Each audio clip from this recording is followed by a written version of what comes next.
était disposé à être façonné, à être guidé par la main de Dieu. Raison pour laquelle cette même main-là a guidé Néhémie.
Le premier,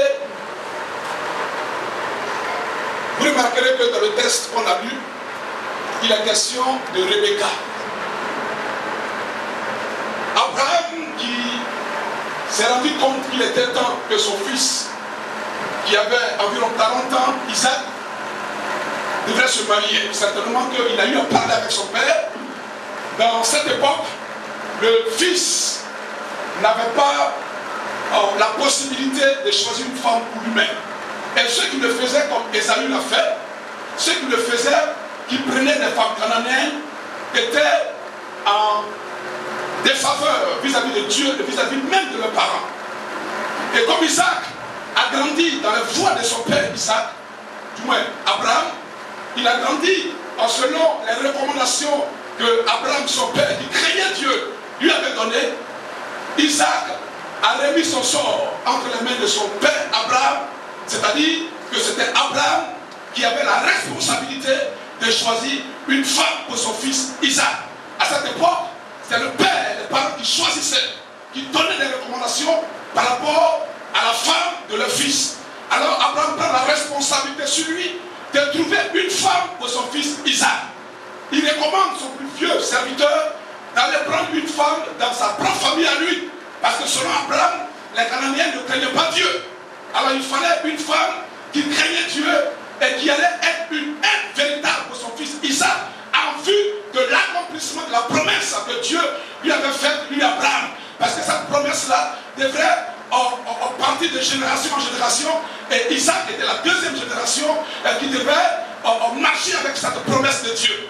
Alors il fallait une femme qui craignait Dieu, une femme qui pouvait aider Isaac à réaliser le plan parfait de Dieu. Alléluia. Alors Abraham envoie son serviteur. Celui-ci part, il quitte en Palestine, à Canaan, en Palestine actuelle, et il part à Charan qui est la Turquie actuelle. Donc, entre la Palestine et la Turquie, selon la Bible, le serviteur a mis 10 jours en chameau. Il a pris 10 chameaux que son maître lui a donné avec des présents, tout et tout, parce qu'il partait pour doter, pour faire bonne impression dans la famille de la femme qu'il allait croiser et qui allait être l'épouse d'Isaac. Alors il part 10 jours de marche après, il se retrouve à Charan, il part comme quelqu'un qui connaît très bien les cultures, il part vers le puits de Charan, sachant bien qu'à ce puits-là, c'est là que tout le monde se croise, tout le monde arrive pour bavarder.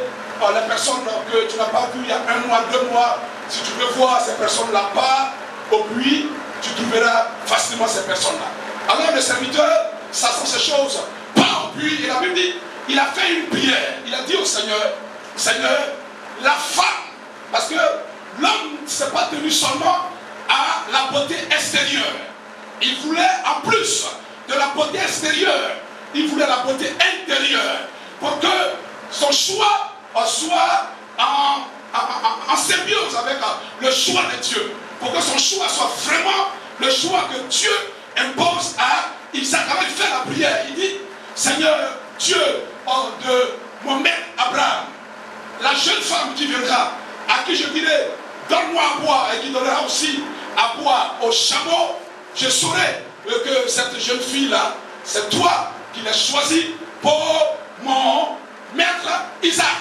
Alléluia. La Bible dit, la prière était encore dans son cœur. Et il voit venir une jeune fille. La jeune fille s'approche avec sa cruche. Vous savez, avant, les cruches c'était très grosses et très lourdes. Alors, Rebecca vient avec sa cruche. L'homme s'empresse de dire à Rebecca, jeune femme, donne-moi à boire. Rebecca regarde l'homme, l'inconnu qu'elle ne connaît pas. Alors elle dit, je te donnerai à boire. Elle part puiser de l'eau, elle donne à boire à l'homme, et en plus, sans que l'homme ne lui dise, donne à boire à des chameaux, elle puise de l'eau pour les chameaux. Je voudrais ouvrir une parenthèse pour dire que les scientifiques disent que pour abreuver un chameau qui a parcouru une distance de 10 jours, il faut 100 litres d'eau. 100 litres d'eau pour un seul chameau. Alors il y en avait jusqu'à 10. Donc multipliez 10 par 100, vous verrez le résultat pour vous qui êtes